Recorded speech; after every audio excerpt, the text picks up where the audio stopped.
नमस्कार दोस्तों, bankers lifeline में आप सब लोगों का स्वागत है। आज हम अपना बैंक प्रमोशन एग्जाम 2026 का फर्स्ट बैच आरएम 2.0 स्टार्ट करने जा रहे हैं दोस्तों। ये बैच जो है अभी स्टार्टिंग के दिनों में वीक में 2 डेज चलेगा। हम अपना बैच दो तरीके से चलाएंगे।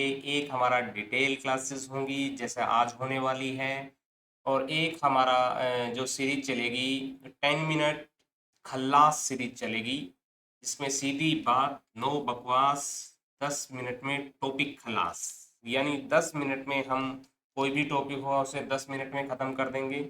और एक क्लासेस जो है अब हम लेंगे डिटेल, जो आरएम 2.0 बैच है, आज से स्टार्ट हो रहा है। और आज हम सबसे इम्पोर्टेंट टॉपिक को डिस्कस करेंगे, जो किसी एक बैंक विशेष के लिए नहीं है, एक एग्ज़ाम विशेष के लिए नहीं है। आज जो हम टॉपिक स्टार्ट करने वाले हैं वो हमारे जेआईबी में, सीआईबी में, बैंक प्रमोशन में, और भी आपके जो भी सर्टिफिकेशन एग्ज़ाम होगा उसमें हर किसी में कोई ऐसा एग्ज़ाम नहीं है जिसमें इस टॉपिक में से क्वेश्चन ना आए। चाहे वो 0 to 1 का एग्ज़ाम हो या 5 to 6 का, इस टॉपिक में से जो है आपका एग्ज़ाम में क्वेश्चन आएगा ही आएगा। आइए सस्पेंस को ख़त्म करते हुए आज हम इस टॉपिक को स्टार्ट करते हैं, that is priority sector landing. इसकी न्यू डायरेक्शन के अकॉर्डिंग करेंगे हम इसको, जो 2025 की डायरेक्शन है उस पे बातें करेंगे। ये जो डायरेक्शंस आई थी दोस्तों, ये 24 मार्च 2025 को आई थी, और इन्होंने इन डायरेक्शंस में जो सुपरसीड किया है प्रीवियस डायरेक्शन को, जो 4 सितंबर 2020 की डायरेक्शंस थी उनको सुपरसीड किया है इस सर्कुलर ने, आरबीआई के जो मास्टर डायरेक्शन का सर्कुलर है। अब हम बात ये करते हैं कि ये डायरेक्शन किस किस पे अप्लीकेबल है। तो ये direction all commercial bank including RRB, इन पे अप्लीकेबल है, small finance bank and local area bank और primary cooperative bank other than salary earner bank. यानी ये एप्लीकेबल तो है सभी कमर्शियल बैंक पे और आरआरबी पे, स्मॉल फाइनेंस बैंक पे, लोकल एरिया बैंक पे, प्राइमरी कोऑपरेटिव बैंक्स पे, लेकिन किस पे एप्लीकेबल नहीं है? सैलरी अर्नर बैंक पे ये एप्लीकेबल नहीं है। एक क्वेश्चन यहीं से बन जाता है कि कहाँ पे एप्लीकेबल नहीं है और कहाँ पे एप्लीकेबल है।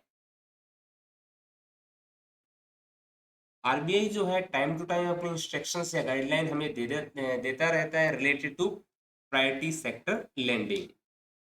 लेकिन ये हमारी जो गाइडलाइन आई 24 मार्च 2025 को, ये कब से विद इफेक्ट आएगी? ये होगी 1 अप्रैल 2025 से जो है ये डायरेक्शंस जो है इफेक्ट में आएंगी।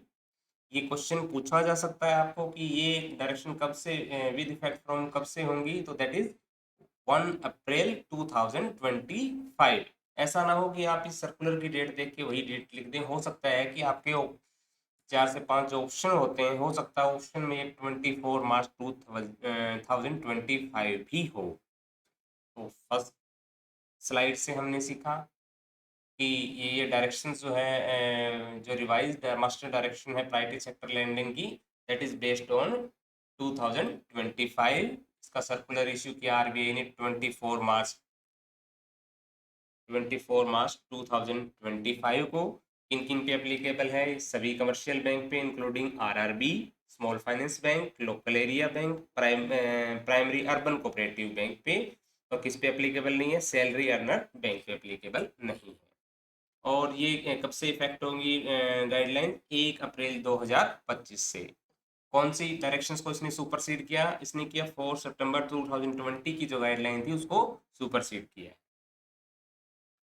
चलिए, प्रायोरिटी सेक्टर लेंडिंग के अंदर क्या क्या आएगा, कितना इंपॉर्टेंट टॉपिक है, आगे आप जान पाएंगे।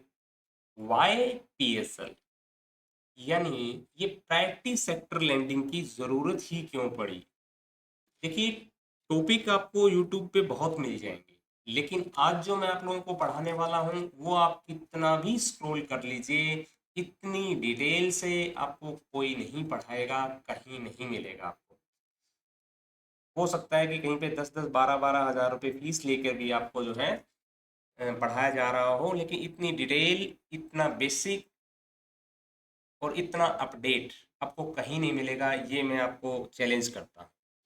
अब बात करते हैं why priority sector lending. Priority sector lending की जरूरत क्या पड़ी? देखिए, बैंक जो है यूजली प्रेफर करते हैं लोन देना बड़ी कंपनियों को, क्योंकि repayment is safer and profit are higher. क्योंकि देखिए, रीपेमेंट सेफ हो जाती है बैंक की और प्रॉफिट भी जो है हायर साइड में होते हैं। लेकिन व्हाट अबाउट फार्मर? लेकिन फार्मर्स का क्या होगा, स्मॉल शॉपकीपर्स का क्या होगा, स्टूडेंट्स का क्या होगा, पुअर फैमिलीज जिनको घर की जरूरत है उनका क्या होगा?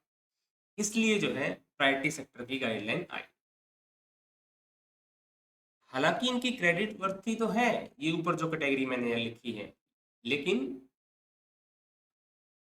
इस प्रॉब्लम को सोल्व कर उनको जो है टाइमली लोन नहीं मिल पाता है। बैंक ज्यादातर प्रेफर करते हैं कि वो बड़ी कंपनियों को ही लोन दे।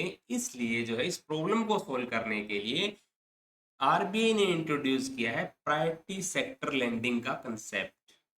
प्रायोरिटी सेक्टर लेंडिंग का, ताकि इस हर तबके को जो है इसका फायदा मिल पाए। प्रायोरिटी सेक्टर लेंडिंग का सिंपल मीन हम कह सकते हैं कि बैंकों को जो है ना, अपना जो भी लोन वो देते हैं उनका मिनिमम पोर्शन कम से कम फिक्स कर दिया है कि उतना प्रायोरिटी सेक्टर लेंडिंग को जाएगा।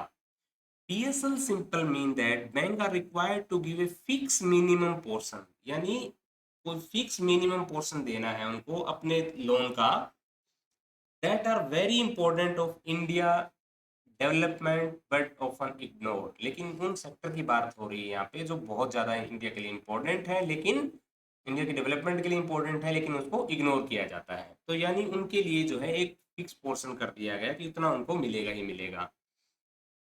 हम इसको ये भी कह सकते हैं कि ये एक रिजर्वेशन कर दिया है वहां पे कि अगर आप 100 रुपये किसी जगह पे दोगे तो 40 रुपीज इस इन सेक्टर में आपको देने ही देने होंगे। तो इसको हम एज ए रिजर्वेशन सिस्टम समझ सकते हैं, लेकिन ये रिजर्वेशन किसके लिए होगा? सिर्फ लोन पर्पज से होगा। और ये कौन कौन से सेक्टर हैं जो आरबीआई ने डिफाइन किए हैं? That is agriculture, MSME, export credit, education, housing, social infrastructure, renewable energy and other.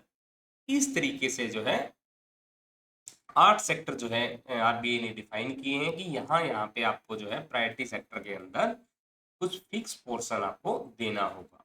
आगे हम देखेंगे कि कितना मिनिमम पोर्शन जो है अपने लोन का हमें यहाँ पे देना होगा एज पर आरबीआई।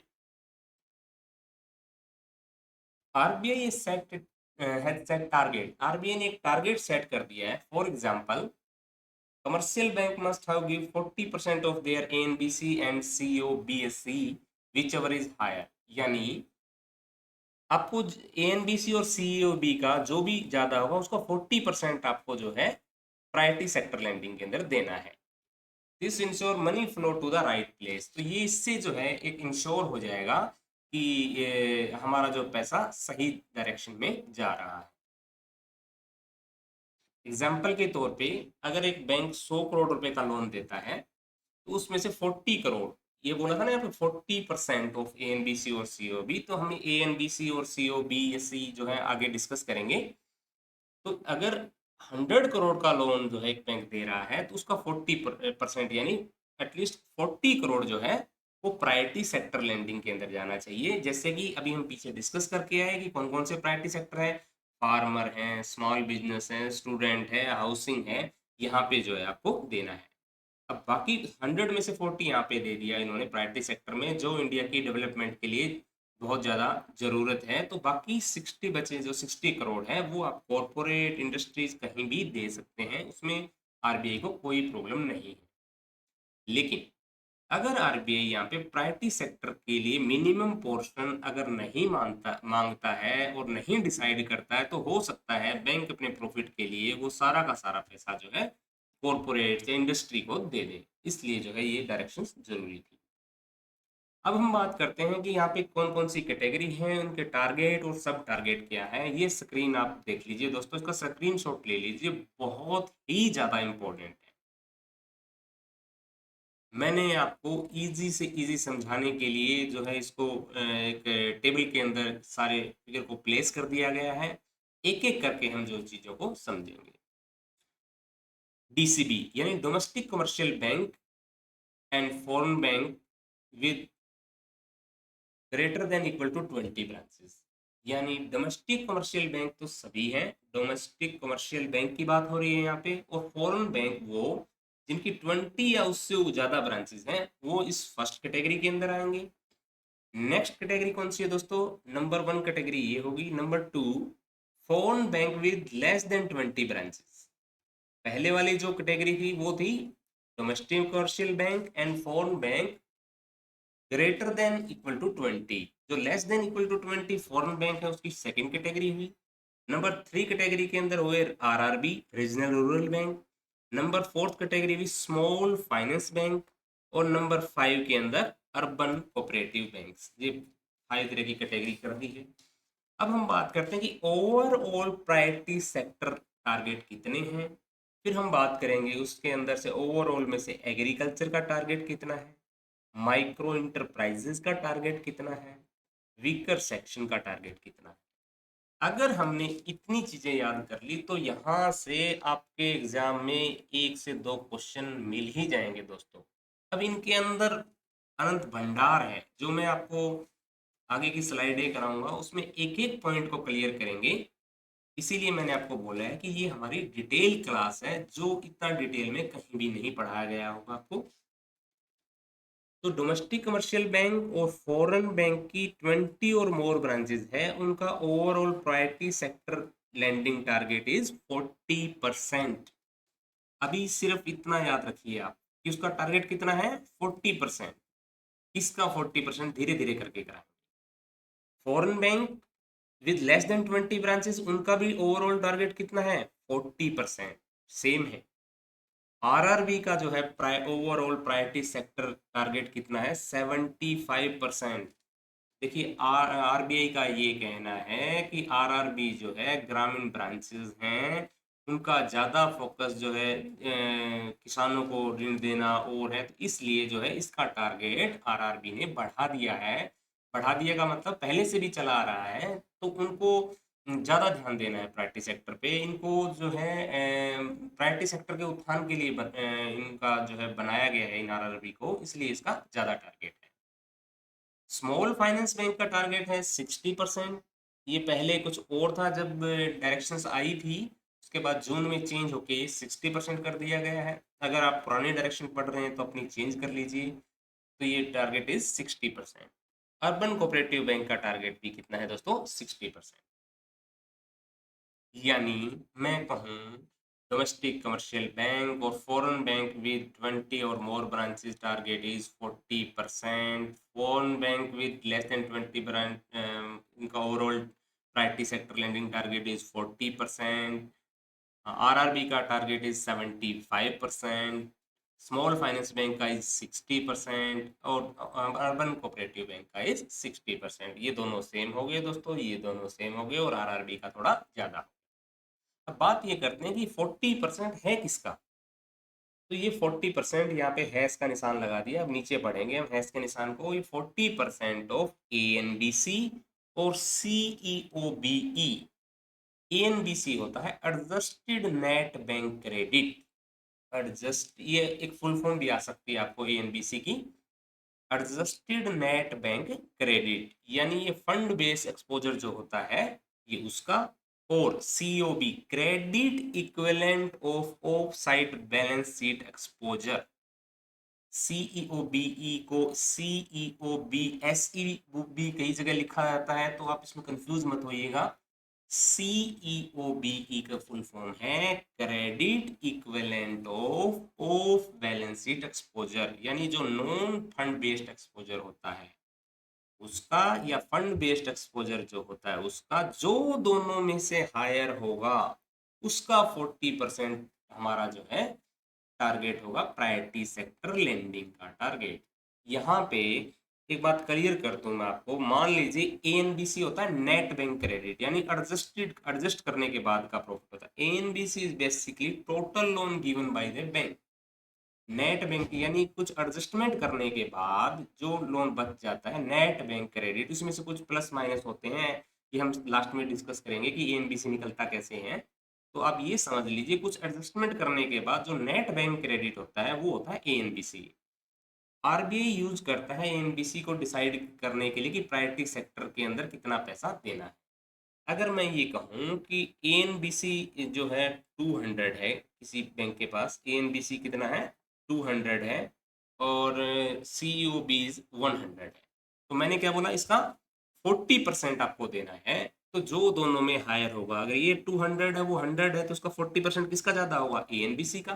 तो विच एवर इज हायर, जिसका ज्यादा होगा उतना जो है प्रायोरिटी सेक्टर लेंडिंग का टारगेट होगा।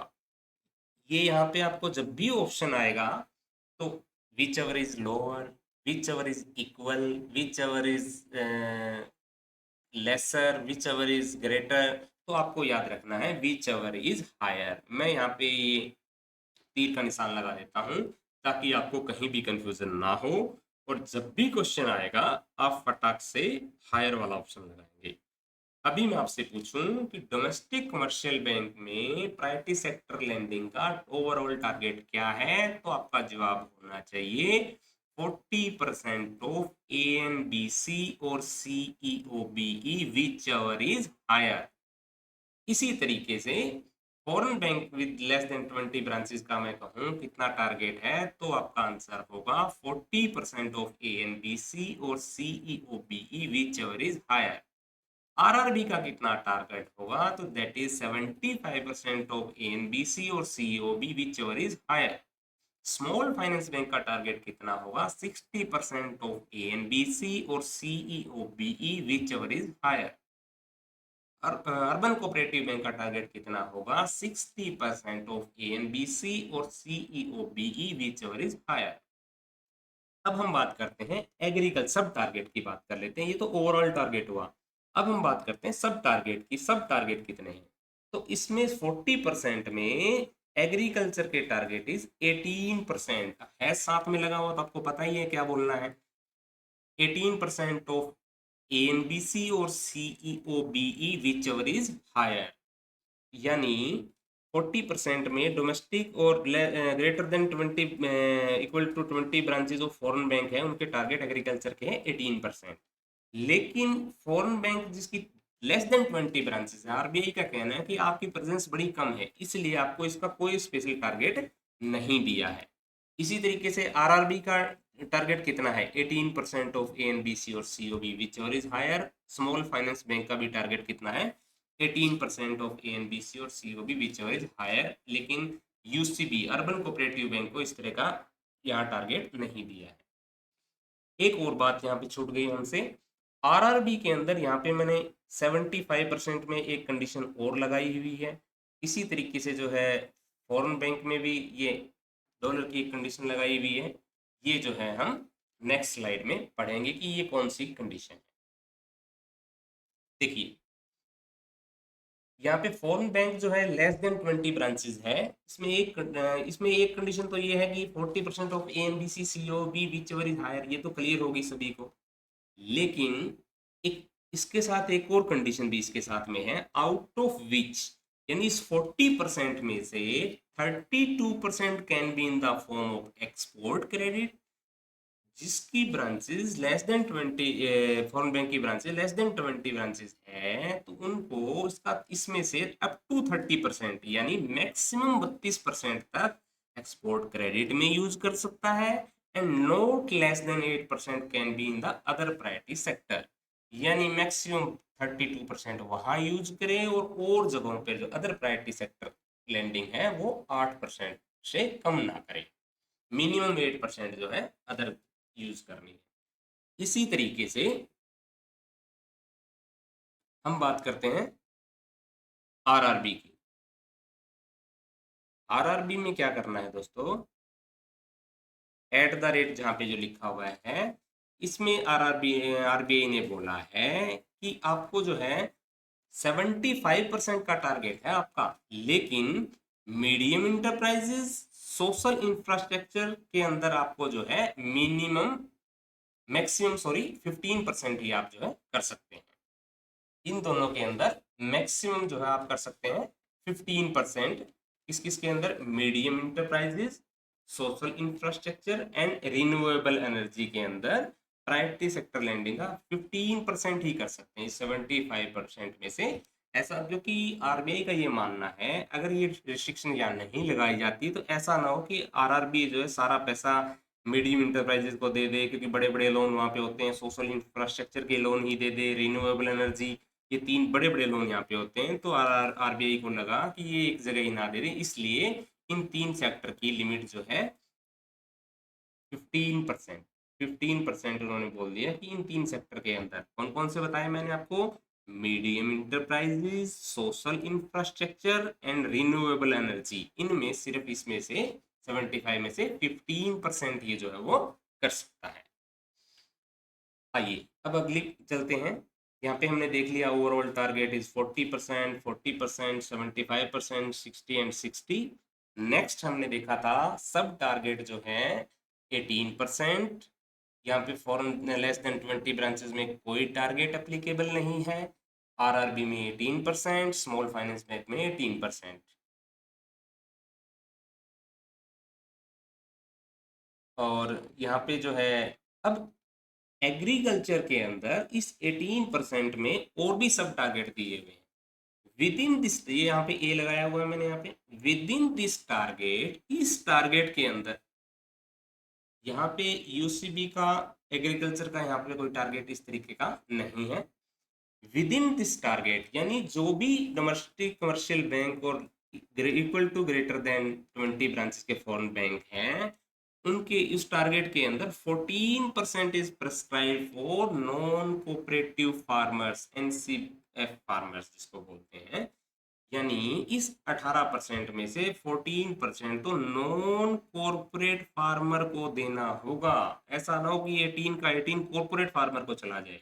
तो आरआरबी ने इवन यहाँ तक ध्यान रखा है कि ये नॉन कॉर्पोरेट फार्मर्स को एटलीस्ट 14% मिलना चाहिए, और जिसमें से 10% जो है किसको मिलना चाहिए, स्मॉल एंड मार्जिनल फार्मर को मिलना चाहिए। 3 कैटेगरी कौन सी होगी दोस्तों, एग्रीकल्चर का टारगेट 18% है, ये पूछे 18 में से नॉन कॉर्पोरेट फार्मर का कितना है, तो दैट इज 14%, और 14% में से 10% स्मॉल एंड मार्जिनल फार्मर को जाना चाहिए। यानी आरबीआई ने इसको इतना डीप तक जाके बता दिया। एक्चुअली आरबीआई ये चाहती है कि ये स्मॉल फार्मर को ये पैसा मिले, इसलिए जो है पहले से डिफाइन कर दिया है ताकि कोई बैंक जो है इसको छोड़े ना। अब यहाँ पे स्मॉल एंड मार्जिनल फार्मर आ गया तो आपके मन में सवाल आएगा कि ये होते क्या हैं, और एक क्वेश्चन भी बनता है दोस्तों, बहुत बार पूछा गया है कि ये मार्जिनल फार्मर कौन से होते हैं। A farmer who own up to 1 hectare of agri land, जिसके पास 1 हेक्टेयर तक की लैंड है, दैट इज मार्जिनल फार्मर। और स्मॉल फार्मर क्या है दोस्तों, that have more than 1 and up to 2, 1 hectare से 2 हेक्टेयर तक की एग्री लैंड होगी, दैट इज स्मॉल फार्मर। लेकिन ये इतना कंफ्यूजिंग है कि जब स्मॉल दिखता है तो हमें लगता है कि स्मॉल एक वाला होगा और मार्जिनल 2 वाला। इसीलिए इसका एक शॉर्ट ट्रिक बता रहा हूँ आपको। आपको 1 तक मार्जिनल और 2 से छोटा स्मॉल, ऐसे याद रखना आप। अगर आप ये लाइन याद रखेंगे तो पेपर में जो है 1 नंबर ले पाएंगे इजीली। अदरवाइज हमें लगता है स्मॉल छोटा होता है मार्जिनल बड़ा होता है, ऐसा लगता है हमें। इसको याद करना बड़ा टफ है, इसीलिए आपके लिए एक शॉर्ट ट्रिक बनाई है कि 1 तक मार्जिनल, ये मेरी बातें साथ साथ दोहराइएगा, भूल नहीं पाएंगे आप, और पेपर में आपका 1 नंबर पक्का। 1 तक मार्जिनल, 2 से छोटा स्मॉल, बस इतना याद रखना है। यानी 1 तक मार्जिनल का मतलब 1 तक तो आप क्या लगाएंगे, मार्जिनल लगाएंगे, और 2 से 1 से 2 तक क्या लगाएंगे आप, स्मॉल फार्मर लगाएंगे। 1 तक मार्जिनल एंड 2 से छोटा स्मॉल, ऐसे करके आप जो है इस क्वेश्चन को पक्का कर सकते हैं। तो यहाँ पे एग्री ओवरऑल टारगेट भी हमने कर लिया, एग्रीकल्चर का टारगेट भी हमने कर लिया। चलिए नेक्स्ट देख लेते हैं, माइक्रो इंटरप्राइजेज पे चलते हैं दोस्तों। माइक्रो इंटरप्राइजेज में डोमेस्टिक कमर्शियल बैंक और foreign bank with greater than equal to 20 branches, 20 या 20 से ज़्यादा ब्रांचेज वाले फॉरेन बैंक के लिए 7.5% इसका टारगेट है। लेकिन 20 से कम ब्रांचेज वाले फॉरेन बैंक के लिए माइक्रो इंटरप्राइजेज का कोई भी टारगेट नहीं है। आरआरबी के लिए 7.5% है, स्मॉल फाइनेंस बैंक के लिए भी 7.5% और अर्बन कोऑपरेटिव बैंक के लिए भी 7.5% है।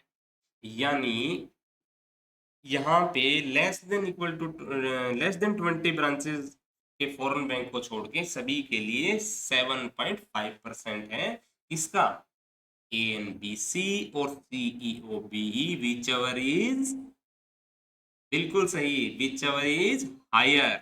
यहाँ पे भी मैं आपको एरो लगा देता हूँ ताकि आप इस हायर वाली बात को ना भूल पाए और जो भी ऑप्शन आपके पास हो उसमें से फटाफट से हायर को छोड़ के सारे ऑप्शन इलेमिनेट कर पाए।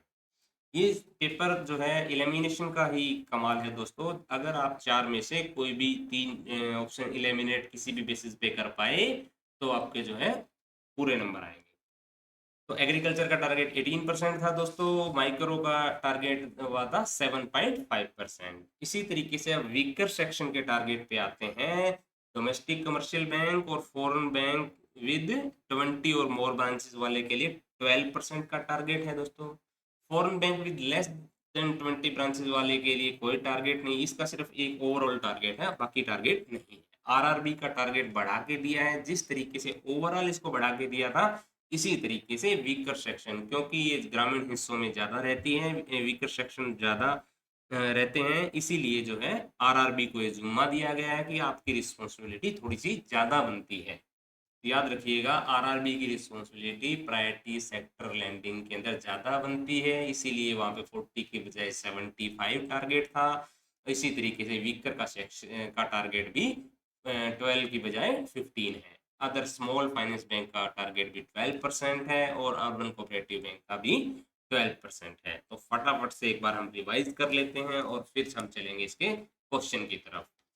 हमारा डोमेस्टिक कमर्शियल बैंक और फॉरेन बैंक विद 20 और मोर ब्रांचेस का ओवरऑल टारगेट इज 40%, एग्रीकल्चर का टारगेट इज 18% ऑफ एएनबीसी और COB whichever is higher. Next था हमारा 18% के अंदर हमारा 14% जो है नॉन कॉर्पोरेट फार्मर के लिए है और उस 14% में 10% स्मॉल एंड मार्जिनल फार्मर के लिए है। मार्जिनल फार्मर और स्मॉल फार्मर का हमने क्या फार्मूला लिखवाया था यहाँ पे, 1 तक मार्जिनल, 2 तक स्मॉल, यानी 1 हेक्टेयर तक जो है आपका मार्जिनल फार्मर है और 1 से अप टू 2 जो है ग्रेटर देन 1 और अप टू 2 वो रहेगा स्मॉल फार्मर। माइक्रो इंटरप्राइजेज का टारगेट 7.5% है, वीकर सेक्शन का टारगेट इज 12%। इसी तरीके से foreign bank with less than 20 branches का हमने बताया सिर्फ एक ही टारगेट है 40% ओवरऑल का, और उसमें था 32% वो एक्सपोर्ट में कर सकता है और अदर जगह पे 8% से कम नहीं होना चाहिए। आरआरबी का टारगेट इज 75%, जिसमें जो हमने मीडियम सोशल इंफ्रास्ट्रक्चर और रिन्यूएबल एनर्जी के अंदर हमने बताया एटलीस्ट 15% होना चाहिए। बाकी एग्रीकल्चर, माइक्रो और वीकर सेक्शन का उसका 15% का टारगेट था।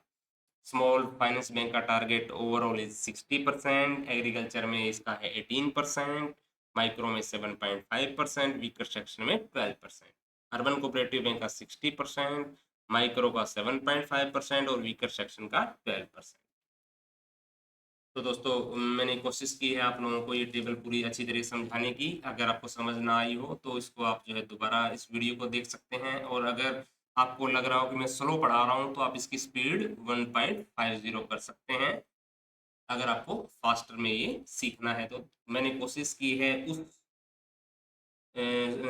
दोस्त के हिसाब से पढ़ाने की जो इसको धीरे धीरे सीख रहा है, यानी जिसको इस टॉपिक के बारे में अभी तक नहीं पता है, मैंने उसके हिसाब से पढ़ाया है। आप इसकी स्पीड को 1.50 या 1.75 तक लेके जा सकते हैं अगर आपको ये जल्दी में पढ़ना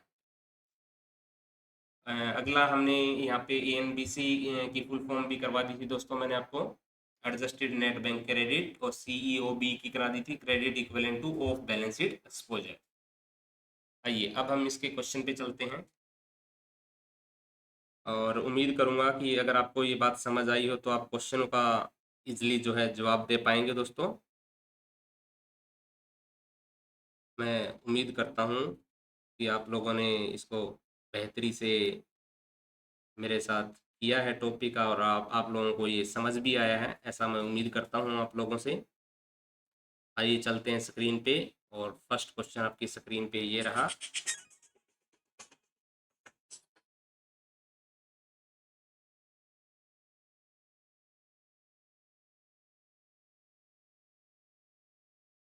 What is the total priority sector lending target for domestic commercial bank greater than equal to 20 branches?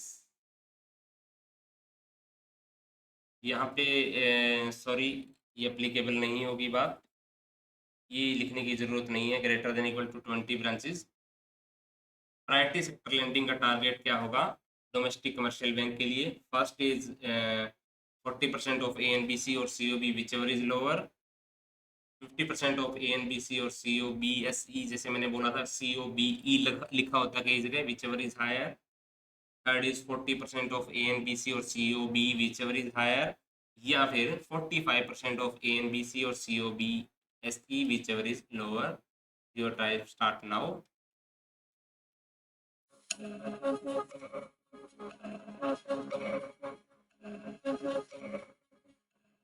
Very good, very good, बहुत लोगों ने बिल्कुल सही आंसर दिए हैं, और इसका answer is C, 40% of A N B C और C O B whichever is higher. मैंने वहाँ पे बार बार आपको एरो लगा के बताया था कि जो हायर वाला है, तो इस तरीके से हम जहाँ यहाँ पे दो ऑप्शन को इलिमिनेट कर सकते थे, फर्स्ट को और फोर्थ को तो डायरेक्ट इलिमिनेट कर सकते थे क्योंकि इसमें लोअर दिया हुआ है, और सेकंड ऑप्शन 50% का था, तो आप सभी को पता है, बिल्कुल सही आंसर दिया आप लोगों ने। चलिए नेक्स्ट क्वेश्चन पे चल पड़ते हैं। From when are the PSL 2025 direction are effective? ये मैंने आपको पढ़ाते हुए कोशिश की थी कि आपको याद रहे। फर्स्ट 1 अप्रैल 2024, सेकंड 1 अप्रैल 2025, 1 जनवरी 2025, या फिर 31 मार्च 2025। Your time start now.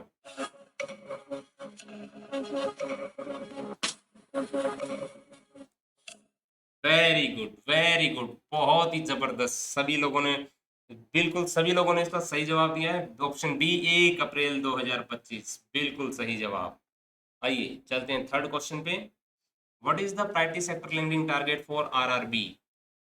यहाँ पे मेरी कही गई बात आप लोगों को याद आ गई होगी कि आरआरबी पे जो है क्या जिम्मेदारी दी है आरबीआई ने। First 50% of A N B C और C O B whichever is lower, second 60% of A N B whichever is lower, या 75% विच एवर इज हायर, या 75% विच एवर इज लोअर। और मैं आपको इसके लिए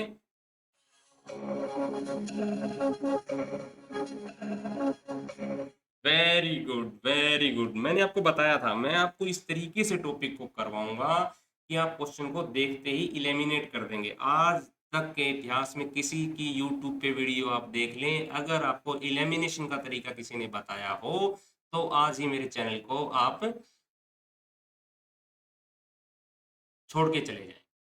आपको कहीं नहीं मिलेगा, आपको इस तरीके से इलिमिनेशन का तरीका आपको कहीं नहीं बताया होगा। देखिए मैं इलिमिनेट करवाता हूँ, लोअर वाला ऑप्शन काट दीजिए, लोअर वाला ऑप्शन काट दीजिए, लोअर वाला ऑप्शन काट दीजिए, और क्या बचा? एक ही ऑप्शन बचा आपके पास। वेरी गुड, बिल्कुल सभी लोगों का बिल्कुल सही आंसर सी आंसर।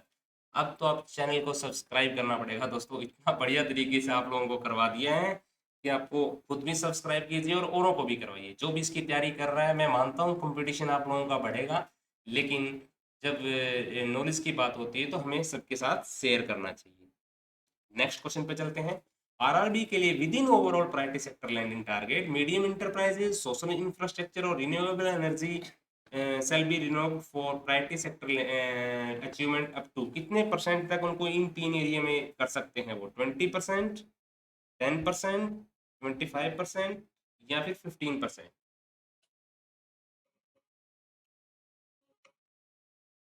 बिल्कुल सही जवाब, हर एक बंदे ने इतना बढ़िया तरीके से इसका जवाब दिया है।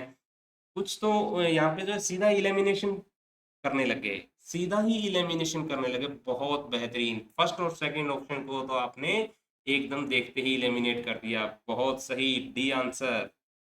वेरी गुड, बहुत अच्छे। देखिए आपको जब डिटेल में कोई चीज कराई जाती है तो इसका यही फायदा होता है कि आप क्वेश्चन को देखते ही आंसर कर दोगे। आप मेरी मेरी सीट नहीं, आप किसी भी ट्यूटर की या फिर कोई भी आपका मेंटर आपको पढ़ा रहा है तो उसका जो है आप सीट उठाएं, और प्रायोरिटी सेक्टर लैंडिंग का एक भी क्वेश्चन आपसे छूटना नहीं पाएगा, ये मैं आपको गारंटी देता हूँ।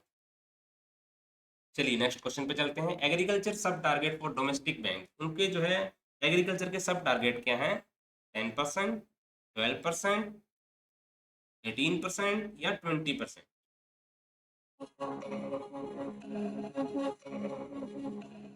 बहुत ही अच्छे, सभी का आंसर सही है, बिल्कुल सही है। जिसने आंसर दिया है मैं देख पा रहा हूँ सभी के आंसर सही हैं। See the perfect answer 18%। और आपको पता है 18% के अंदर और सब टारगेट होते हैं, हो सकता है आगे क्वेश्चन आ जाए। चलिए, डोमेस्टिक बैंक के लिए विद इन एग्रीकल्चर टारगेट इतना कितना टारगेट प्रिस्क्राइब है नॉन कॉर्पोरेट फार्मर्स के लिए? फर्स्ट ऑप्शन 12%, सेकंड ऑप्शन 14%, 16% या 28?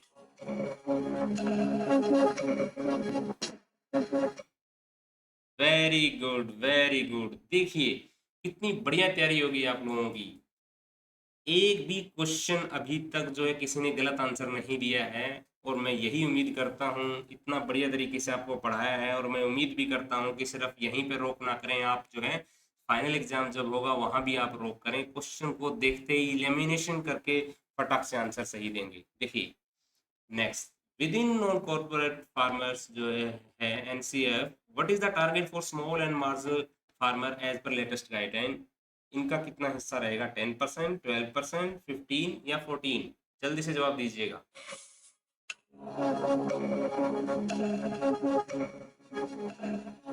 बिल्कुल सही जवाब, बिल्कुल सही जवाब 10%। सभी का आंसर बिल्कुल सही है। चलिए नेक्स्ट क्वेश्चन पे चल पड़ते हैं।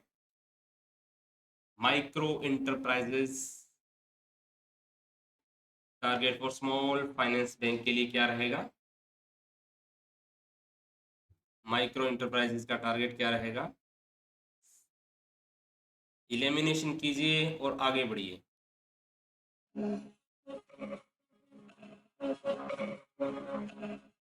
बिल्कुल सही जवाब, 7.5% of A N B C और C E O B E whichever is higher. मैंने आपको बताया था सी ओ बी एस ई लिखें या सी ई ओ बी ई लिखें, एक ही बात है, हायर। बिल्कुल सही जवाब। Next, maximum export credit limit for foreign bank के लिए कितना टारगेट है? लेस देन 20 वाली ब्रांचेस के लिए आपको पता है ओवरऑल टारगेट इज 40%, लेकिन उसके अंदर एक्सपोर्ट क्रेडिट का मैक्सिमम कितना किया जा सकता है? Time start now.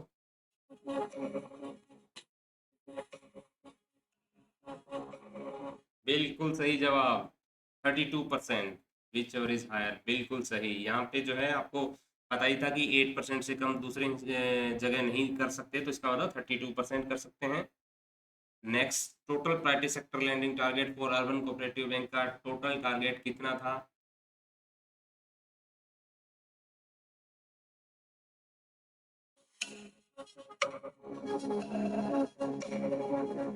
बिल्कुल सही, 60% of A N B C और C O B whichever is higher.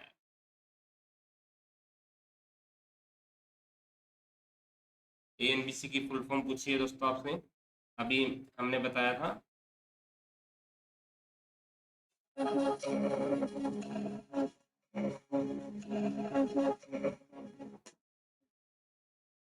और आंसर है आपका बी, बिल्कुल सही जवाब, बिल्कुल सही जवाब। और आपको जो है एडजस्टेड नेट बैंक क्रेडिट। ठीक है दोस्तों, इस तरीके से हमने एक पार्ट इसका फर्स्ट पार्ट आज फर्स्ट डे हमने किया है प्राइवेटी सेक्टर लेंडिंग का। अब हम इसके एक दो पार्ट और करेंगे, जिसमें क्योंकि हमें पूरा डिटेल से करना है, और लास्ट में मैंने आपको बताया था हमारी जो लास्ट सीरीज जो आएगी उसमें सिर्फ 10 मिनट में ही मैं पूरा प्राइवेटी सेक्टर लेंडिंग करा दूंगा।